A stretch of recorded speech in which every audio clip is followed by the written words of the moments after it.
Alors, le harcèlement moral est, un comportement qui n'est pas accepté en droit du travail, qui est, naturellement interdit et qui, est visé dans le code du travail. C'est aussi une infraction pénale. Donc en fait, lorsque vous êtes victime de harcèlement moral, vous êtes victime d'une infraction pénale et vous pouvez parfaitement déposer une plainte, pénale donc, auprès du procureur de la République, voire même vous constituer partie civile, si le procureur de la République n'a pas agi, dans, le délai de 3 mois qui suit le dépôt de votre plainte. Néanmoins, il faut dans la vie être pragmatique. Ce que nous constatons, nous les praticiens de droit du travail, c'est que le harcèlement moral, lorsqu'une plainte est déposée, elle aboutit, souvent à un classement sans suite.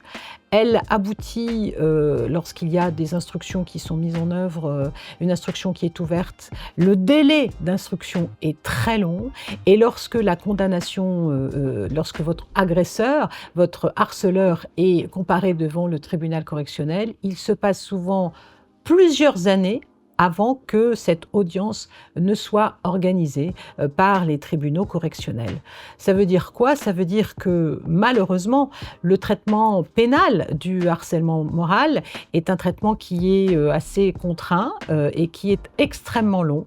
Donc la plupart du temps, vous avez bien mieux à faire en saisissant, le conseil de prud'homme et en demandant l'indemnisation du préjudice que vous subissez, par suite du harcèlement moral, que vous avez subi. Souvent, vous savez, quand, on est harcelé moralement, on est extrêmement affaibli par la situation de harcèlement. On a beaucoup de mal à réagir.